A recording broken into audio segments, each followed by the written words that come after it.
or 3 years with that kind of energy, because it's all about energy, enthusiasm and passion and belief in yourself. And you've got it now, my friend. So this is the thing, guys. If you can do it up here, because I know it's, you know, I know what it's like. I've been there. When I first started, I was crapping myself. I was like, I was like, literally crapping myself. But after a couple of times, you overcome the fear of doing it, because it's about fear. Right? And fear is something you make up in your own mind to stop you doing something, to stop you growing, because you're afraid of success. You're afraid to change. You're afraid to change your friends, change your money, change your environment. But now you can see you can change in a heartbeat.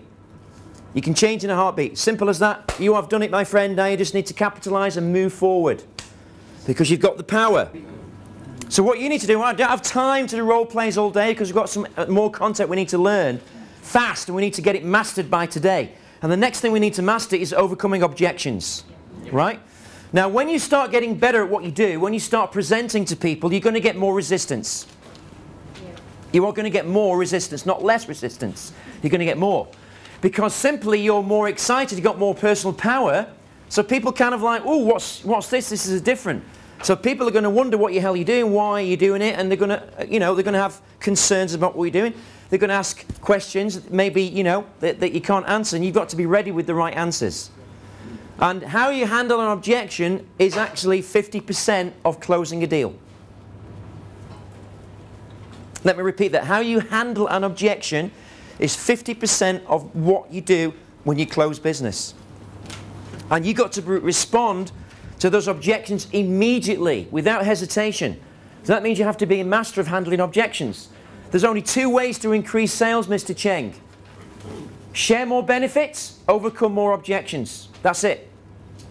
Share benefits, objections, handling. That's it. 2 ways to improve your sales. An objection is a concern. Where does a concern come from? It's a doubt. But where does the doubt come from? From the mind. Not enough information to make a decision. Right. A doubt and a concern comes from a sign of interest. Right? So a concern comes from an interest. That means when people give you an objection, it means they are interested in what you're doing. And what they're trying to do is justify in their own mind the belief that you have in the same thing, because they might be interested in doing what you're doing, so they have to believe it before they can do it, yes or no? Yes. So they have to overcome all those hurdles in their own mind, not just your mind, not just in the presentation. So a concern comes from interest. Interest comes from where? Desire. Correct. Interest comes from desire.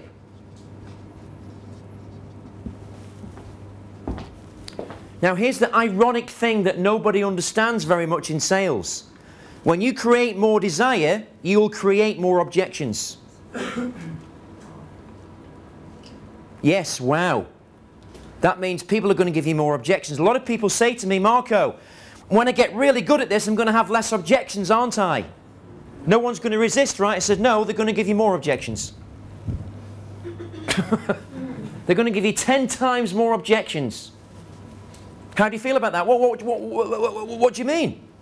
I said they're going to give you 10 times more objections than ordinary people who are not really interested. Because people who are not interested are not even thinking about putting themselves into the business opportunity. So why would they bother asking you an objection?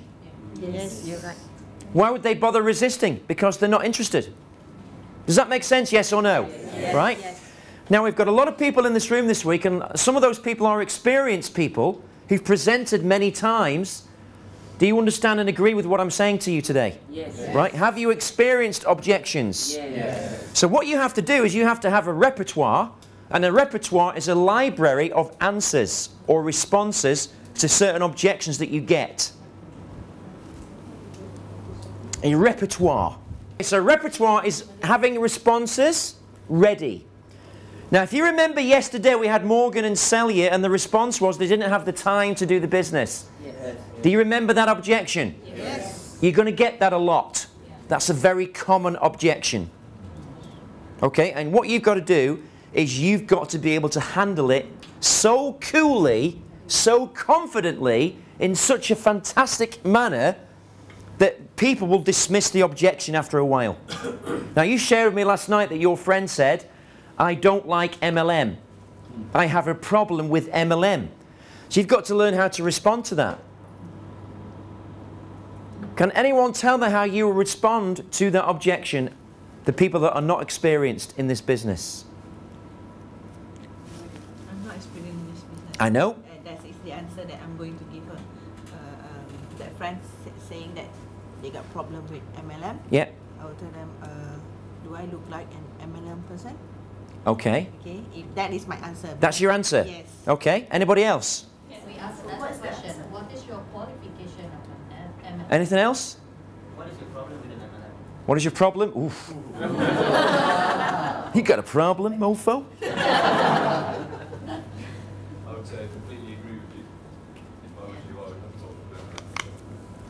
What you do, if they say they hate MLM or they don't like MLM, you know what? I also hate MLM and I don't like MLM.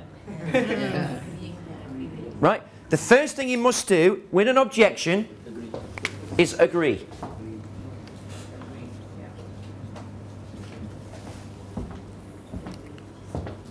Number one, that's it. Number one rule, you must agree with them. If they say to you, I don't like your clothes, you know what? I don't like my clothes either. Thanks for sharing that with me. I'm just about to go to the shop and buy some new ones. Huh? After I close your sale, I'm going to buy a new outfit. Well done, lads, you! Like it. So the first thing you've got to do is agree with their objection, even if you don't agree with it. Yes. So Dinesh, when you say to them, what is your problem with MLM? What you're basically doing then is you are putting your finger in their eye and going like that.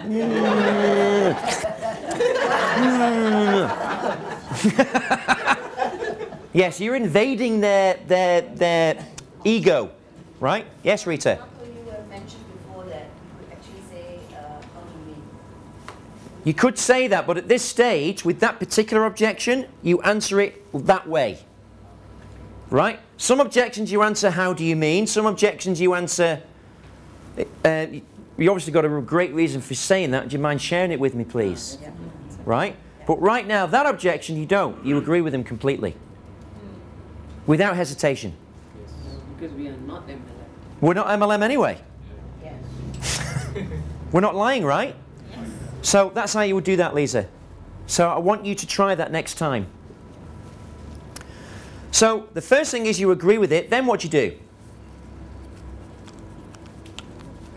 We should find out what exactly about MLM. What you do is you seek to understand where it's coming from. Right? So you have to clarify it. Well, first of all is you agree with it. Now, once you agree with it, actually the objection might disappear.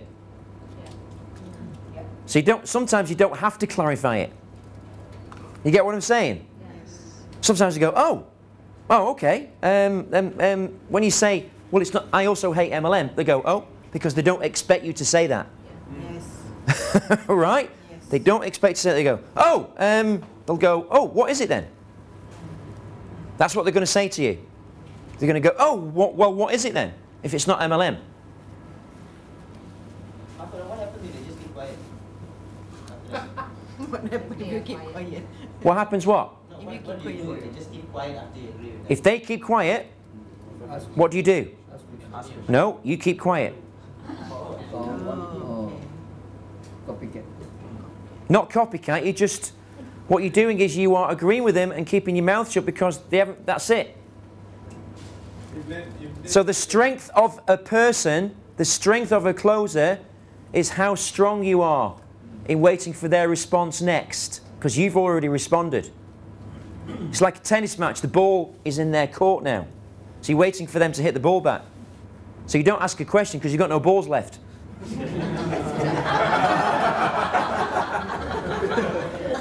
Unless you borrow Lisa's.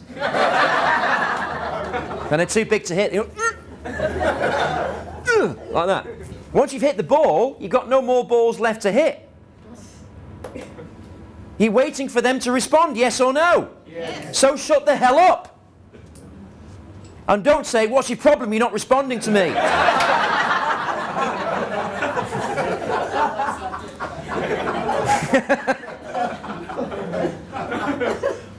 So what we're going to do now is we're going to list down all the objections that you're getting. So, first objection is not enough time.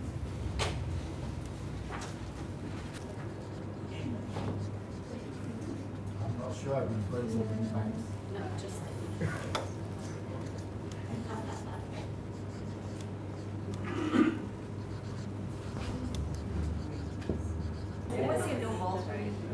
People actually do say, I don't have the balls to do this, or the courage. Steady. You hate rejection. Can't take it, ma!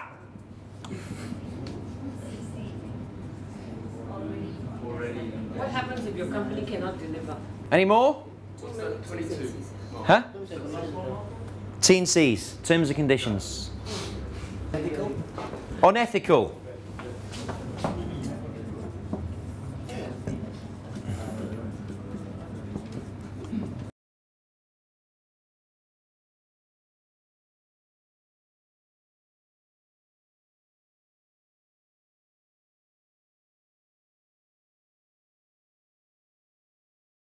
This afternoon you're going to be role-playing every single one of these objections. Every single one.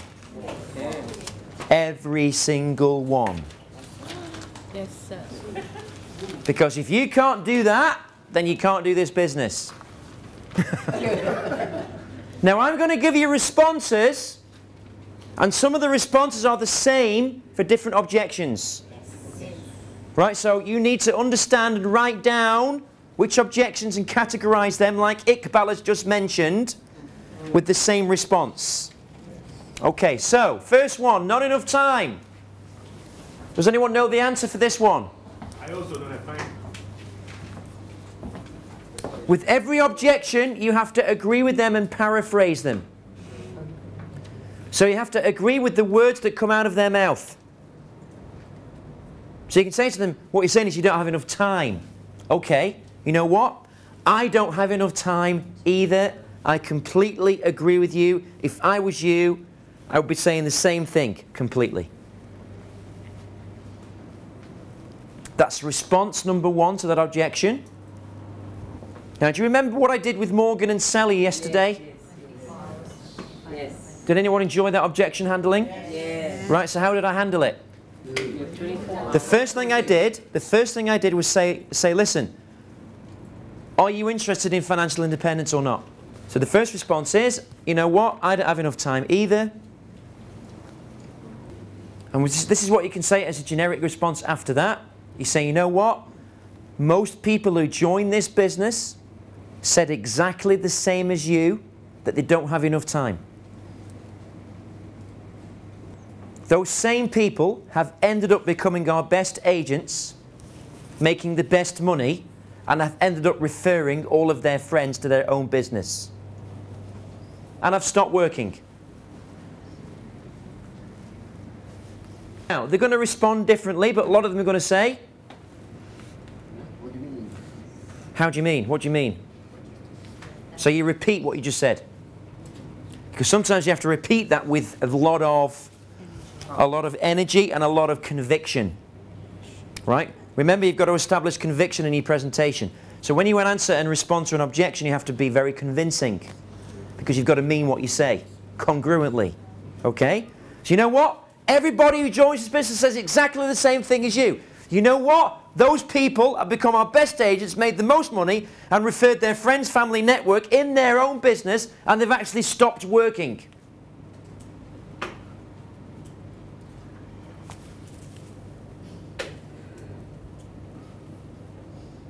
Wow. What you need to get is you all need to have a zip on your mouth. And once you've responded that way, do that. Because you don't talk then. You wait for them to respond, Dinesh. You don't say, What is your problem, mofo? You're not responding. After my objection handling strategy technique that I learned from Marco Robinson. Would you like me to repeat it? Yes. Right. You know what? That's what everybody says when they first join this business. They got no time, not enough time. But those people who join have ended up becoming our best agents and making the most money and have referred all their friends, their family and their contacts to this business and have stopped working. Wow, wow.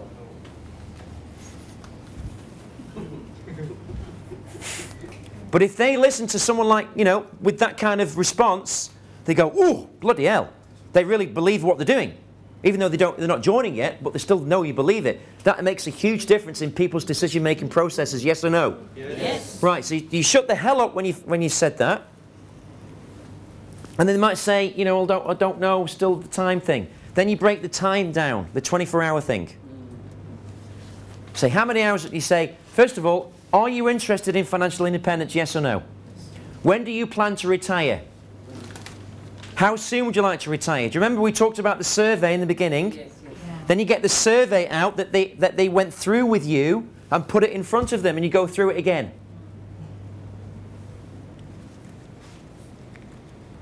You go through the survey again with them.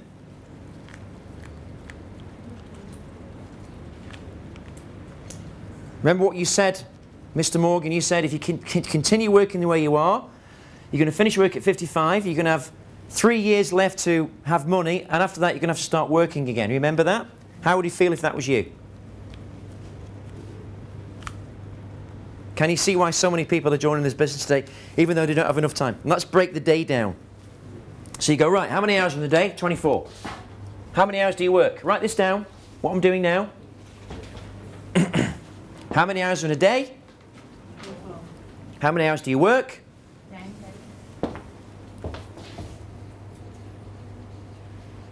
How many hours do you sleep? 8. How many hours do you eat? Malaysians, 8 hours, right? How many hours do you eat a day? 4. 4? 1 1 hour. Watch TV? Yeah, right. So therefore you've got 19, you've got 5 hours left.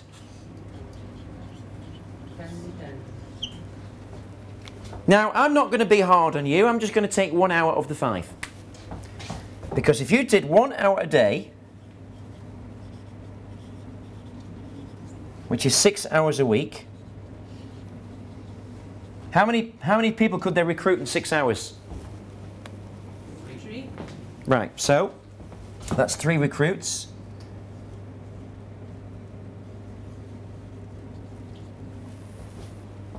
Now let's take the worst case scenario.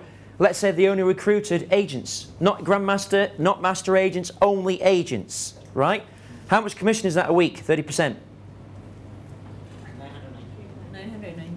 Right.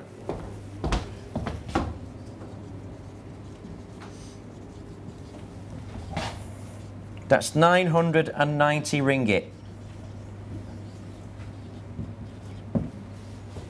So if they're making 4,000 ringgit a month, that's very relevant to them. Yes.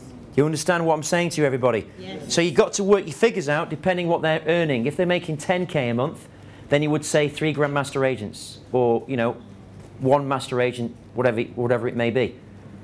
Now, if you do that, for 1 year, how many recruits will you have?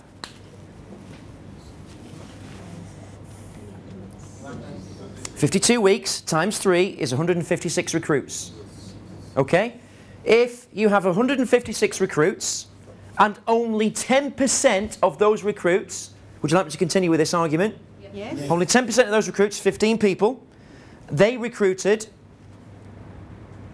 those 15 people recruited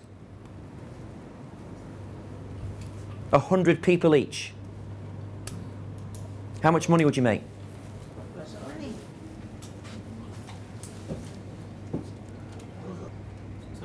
500 times 100 is how much? 50,000. No, it's 50,000, right? So that means you'd make 150,000 in overrides the next year. And I'm not saying that all 150 are going to do anything. I'm just saying 10%. Is that fair? Right? They're going to make 150,000 ringgit. Your salary is 10,000 ringgit. When would you like to give up work?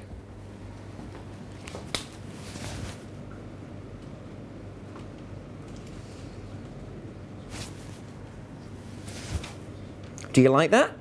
Yes. Mr. Morgan, do you like that? Yes. Yes. Because you have to get people to see in black and white the numbers, so they can see in a year they could give up work. And trust me, everybody wants to give up work. That's not even seminar commit, no other streams of income, no corporate commission, no recruit with your own, not even doing anything.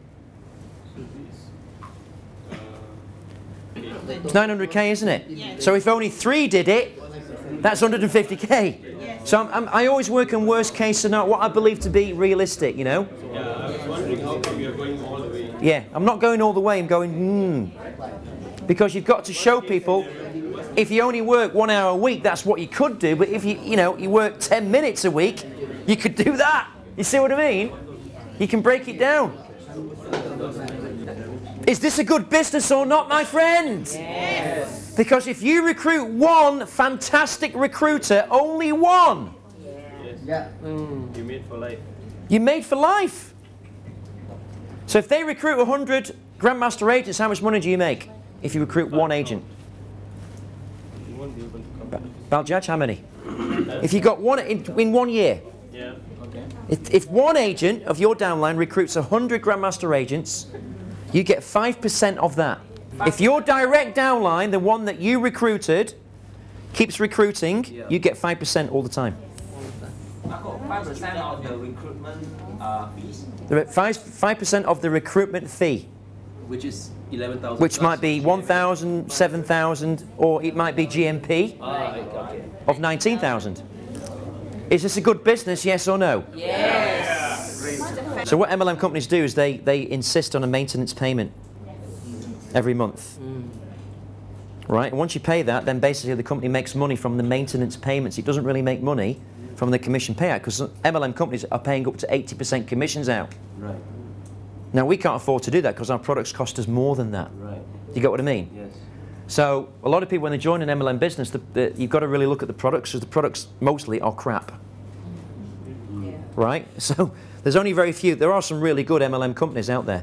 You know, Onway's a good one, Usana, New Skin. These are good, very good. The products are very good. But still, you have to pay maintenance every month. And the maintenance is on each account. So if you want to pay maintenance every month, then I can offer you an MLM plan if you want.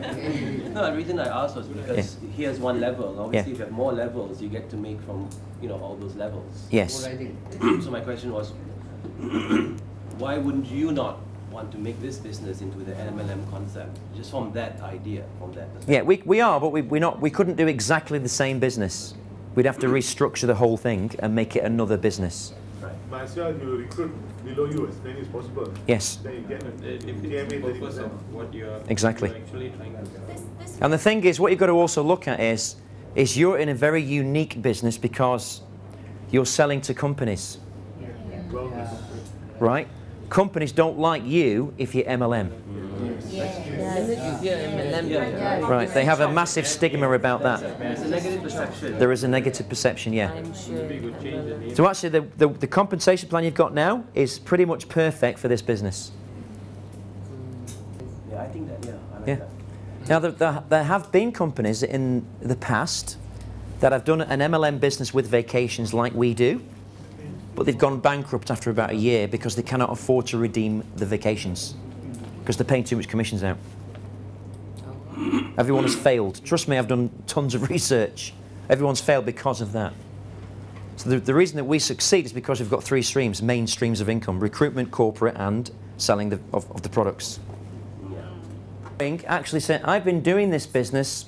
I started it in a small way in 2001, right, on my own with a staff of 5 people. And I was just selling to people that I knew, because there was enough income from the people I knew to justify opening an office. Didn't have any agents, didn't have any resorts. What we did is just bought the rooms as we went along. All right, and we did well, and I had a partner, and I bought the partner out. And in 2004, I set Max Generation up, did it on my own. And in 2006, I started this business in this process, like recruiting agents. Now, in the past, that's 5 years now, right? So in the past 5 years, we have been able to secure room rights to many hotels where we get a very cheap deal. So we can buy ad hoc, and we can also buy, like, the minimum purchase we can buy is 100 rooms. So sometimes when we get a corporate client, for example, like Hoya, right, what we do is we know how much they're going to redeem, so we might buy 1,000 rooms. Now, we don't pay cash for those rooms. We have terms of payment, and we have a very tight contract. If they don't use the room, we get some money back. So our contracts are very tight and very well managed. And that's also given us the cash flow to buy our own property. So we've bought property in Bali, we've bought property in KL, which now members are enjoying. Well, you know, clients are enjoying. That's how we do it. There would be any problem. We have a property in Times Square, which will be ready by May. Vijay Times Square. But because we're new, and if you're an entrepreneur, you have to create things, and they're not perfect, and you know, it takes time. So what we could do is we could wait till everything's perfect and then launch the business. No. But then we'd have to. You wouldn't be here. You wouldn't be making any money, right? So the business is great enough as it is to make lots of money, lots of people happy, etc., etc. It's not going to please everybody all of the time. That's not our objective. But you know what? All the best people that joined this people also said they had no money. Yes. But they ended up becoming our best agents, made the most money, and referred other friends and family to us, and stopped working a year later. That's how you respond. Same category, right? Spouse permission. Same category. You know what? You need to get your wife's permission. You know what? I totally agree. If I was you, I'd also need to get my wife's permission. Definitely, I'd have no sex for the rest of my life.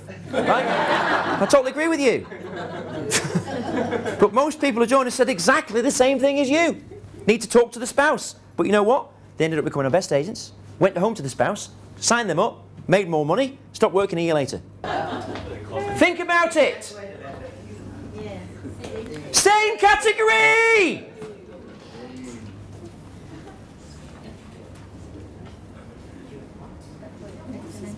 Isn't it the same category, Martin?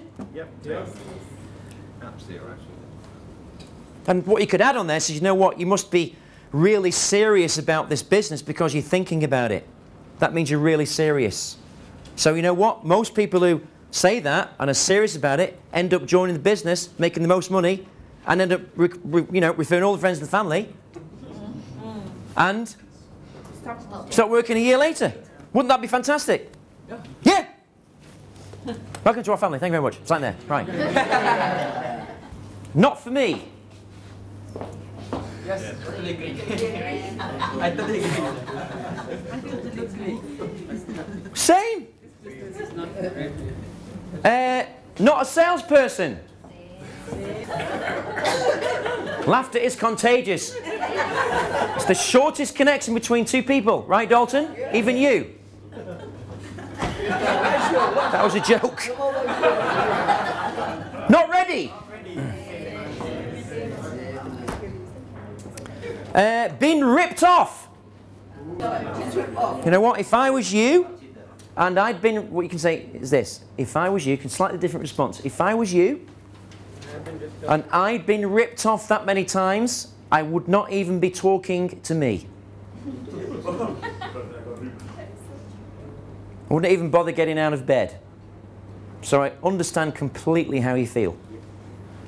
That's the response to that one. Slightly different response. In fact, I don't even know why you're here. This is reverse psychology. You're taking all the pressure away from them. Right? I don't even know why you're here. If I'd been ripped off that many times, to be quite honest with you, I wouldn't even come anywhere near anybody like me with another business opportunity. Now, the definition of rapport is when your prospect knows you understand them. So when you say that back to them, they definitely know you understand them. And you can go further, you say, listen, I've also been ripped off. And I have. I have personally been ripped off. Who here has not been ripped off? Most of us. Yes. I don't even know why you're here. If you've been ripped off that many times, I don't even understand why you're here. If I'd been ripped off that many times, I wouldn't even pick up the call from someone about a business opportunity. That's crazy. Because what you're saying to them really is, if that's the case, what the hell are you sitting in front of me for? Means that the prospect is still searching. They're still there. So what you're doing psychologically, saying it to them is, well, if you're still there, it means that this must not be a business that's not going to rip you off. This business is not going to rip you off. That's why you're still here. That's what you're saying to them. That's what you're getting them to think about. That's what you're planting in the head. You're sowing a seed. You get what I'm saying? The other people that ripped them off didn't say to them, well, you know what, if I was you, I wouldn't even be here. They would have carried on selling the benefits. Yes, correct. So, you know, what you're getting in these 4 days, nobody is doing out there. That means you've got a competitive advantage in the marketplace. And what the great thing also is that you know the psychology behind what we're saying in these 4 days. You know the reason why. It's not just you saying it as a parrot. You know, you have the intelligence, all of you, that you understand why.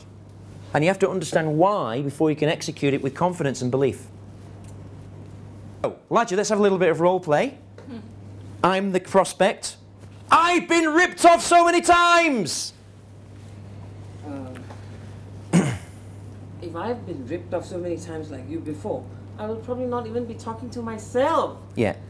I don't even know why you're here today. And why you're talking to me. Yeah. Great, yeah? Yes. And it's very rare that you meet somebody that totally understands you and says that they understand you. But then you go on to say, listen, quite a lot of people have said the same thing to me that have been ripped off because there's so many scams out there. I quite agree with you, right?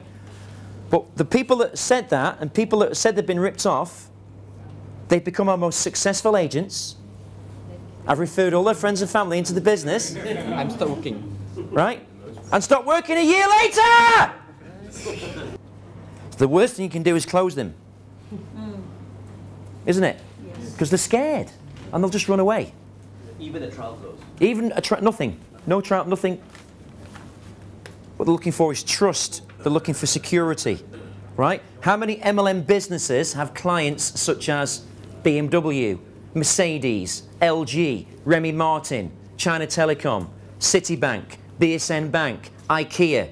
How many MLM businesses have got clients like that you know of? None. None of them! Do you really think those companies, Mr. Ming, would do business with us and buy literally hundreds of thousands of vouchers if we could not fulfill their customers with a vacation? Right? That's what you need to push to that particular objection, is a credibility issue.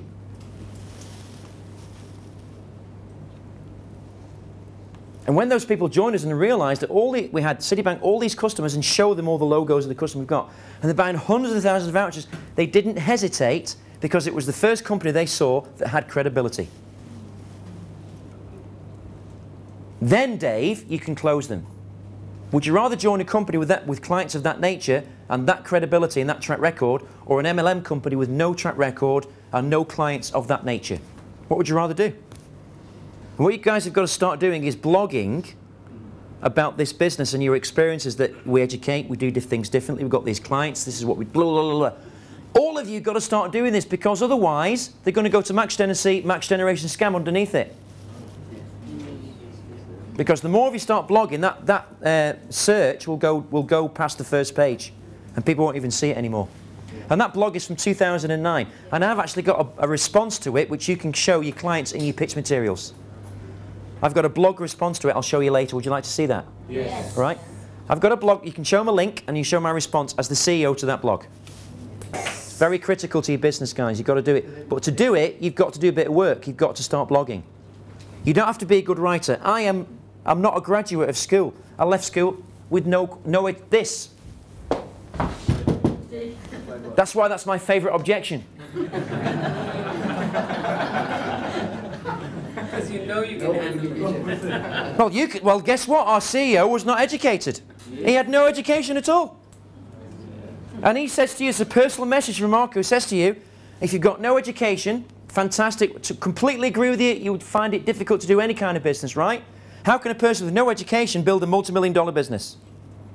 Isn't it great to know that people who say they've got no education end up being our best agents, refer all the friends, family, and start working a year later, even if they've got no education? Isn't that fantastic to know? Bang. But, you know, if you're... That means you've got no compelling reason to act. I did. So once you've overcome that fear, you'll be able to do it all the time. Yeah. You know, one of the things you must learn as an individual is how to public speak. Right? Because I was massively afraid of that. Because my fear was, what if I make a mistake when I'm on the stage? What if I say the wrong thing? What if I don't do the right thing? Blah, blah, blah. Most of the time, I don't know what the hell I'm going to talk about when I come up here. I've not a clue. Sometimes you go blank. I do. I go blank.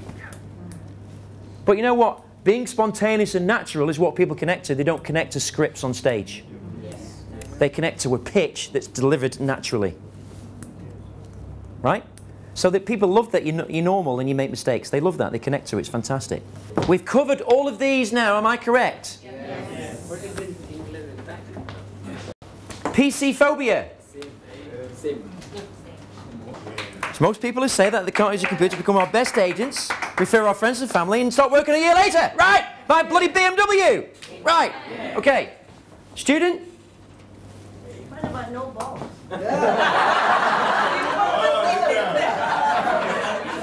Right? Same category. Same category, right? Never heard of Max Chen? Is that the same category? Just Google us. Because they are the PC phobia. What you do then is you get your sample vouchers out. You think these companies would associate with a company they've never heard of? Have you heard of Citibank? Have you heard of BMW? Right. Have you heard of it? That's what you do, okay? Already invested. Oh, really? Max Chan's agent make 100% for the first 4 weeks. Do you make the same amount? Right, you can answer it like that, or you can answer it the same way as we've been answering the other ones. Okay, but you have to have a repertoire, don't forget. You can't answer the same answer. If they've given you all those 12 objections, right? But yeah, I mean, you know what? Yeah, you know, if you're a student, you got no money, you're studying, right?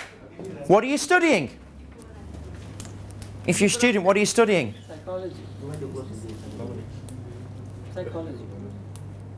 Right, so would you agree with me that you agreed with me earlier that when you're a student, it's the best place to go to learn how not to be rich? So how would you learn how to be rich and study with us? So when you get, you know, mentored and trained by successful rich people, do you think that's going to make a difference to your income, yes or no? But I don't have the money to join. Well, fantastic. You know what? People who say that have ended up becoming our best agents! Now I don't have the money to join. No problem. No money, no honey, but with us you get the honey without the money.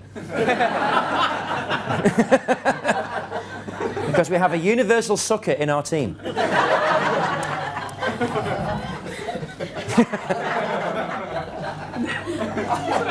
You just vary it a little bit, but there's every way to overcome. Now, if anyone would like me to answer differently to any of those objections, please ask me now, because I'm here now. Okay. The cheapest entry level now is our student starting treasure special at 295 ringgit. We don't have that, you said. You will have that in March. You will have it in March. We have, then there's no... Then there's no objection, is there? Yeah. No, I mean, if then we can't afford, then obviously it's Sorry? not for you. Is that only meant for students? It's a special student package and a special package for retirees. And a special package for people with no money. Yeah.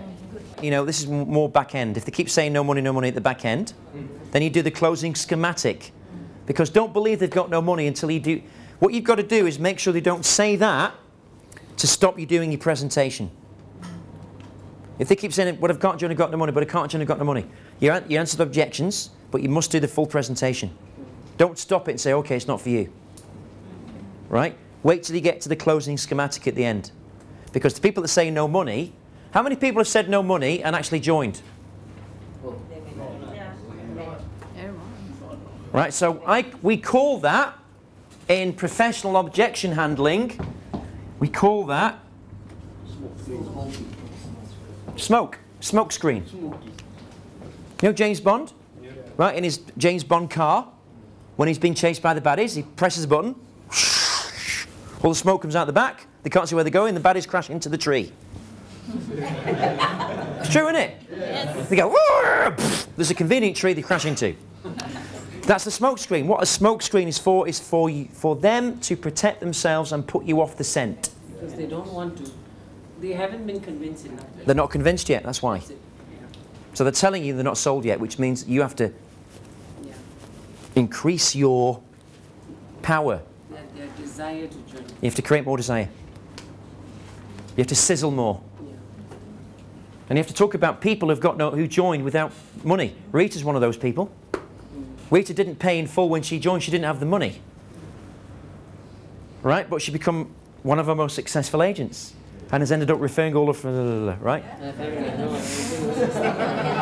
So it's in context. And she stopped looking. So you can just put it in the middle of a conversation. Right? So that's that one. Bad blog. Too good to be true. Too good to be true. Now you can actually say the same thing. You know what? Most people said that. Or you can say, how do you mean? You can respond by saying, how do you mean? So how do you mean? How do you mean? I mean, $2,000 worth of vacation for 25? That's ridiculous. I've never heard of it before.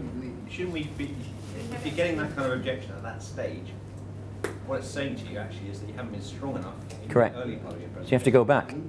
Because actually you're handling those objections in your PowerPoint. Yeah. Right?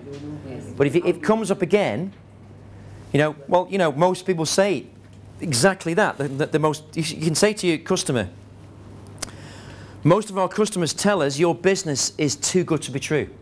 That's the most common response we get. Yeah. And that is the truth, actually. Yeah. Right? That's why when we meet people for the first time, we always say to them, have you ever met anyone that could supply $2,000 for 25 ringgit and increase sales by 20%? And people go, what? How'd you do that? That's why we say it, because we want to get a response. Yes, correct. But as you can appreciate, every hotel in the world is never full all through the year, is it? Yeah. And then you go back to that slide, back to that text. Actually, if we have done a correct presentation, we will not get that. You not get that, right. So, bad blog? It will be history by today. By the time. Totally agree. If you saw a bad blog about a company, right, it would give you concerns, wouldn't it? Yeah. I would feel the same way if that was me. Totally agree with you. Can you please tell me the most successful companies in the world?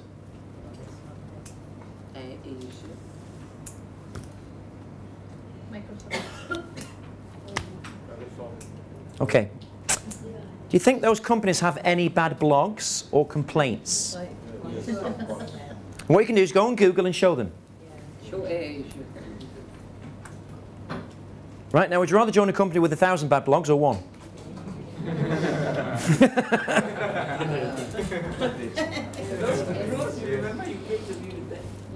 If you put it in perspective, because one bad blog seems bad because it's the only one on there. Because none of you have written a blog, right? There's only one there. So it's going to seem, ooh, that's bad. There's a blog. That's bad. But if there was 100 good blogs, the objection would never even come up. Great, fantastic, because after lunch we're going to start doing that.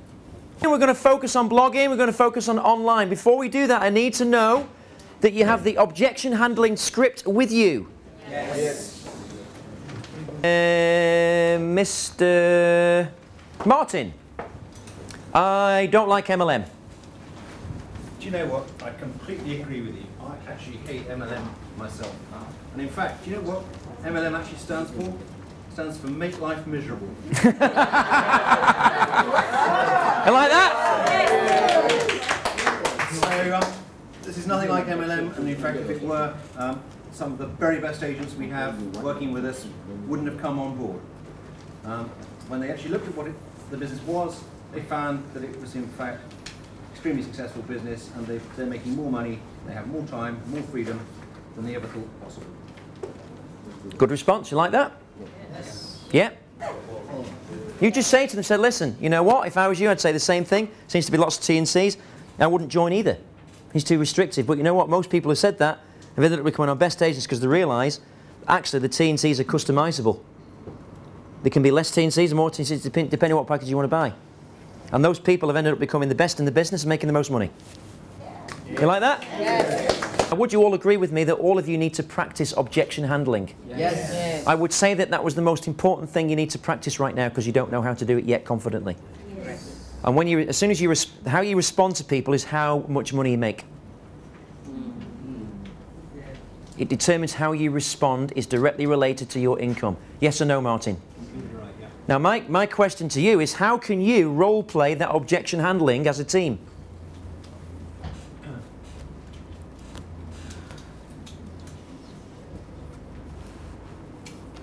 How can you master objection handling in the next 7 days? Role play. Right, role play, then you have to come back for a little bit more mentoring because you're going to lose some of the words that you've learned this afternoon. Agreed or not agreed? Yes. Sometimes you're not going to have all the answers, so therefore you have to come back within the next 7 days to maximum retention learning. If you don't do that, you're going to lose it. Because what you do the most, your subconscious remembers it, makes it a habit. If you don't do it, you do it from time to time, you forget it. You have to keep relearning it all the time.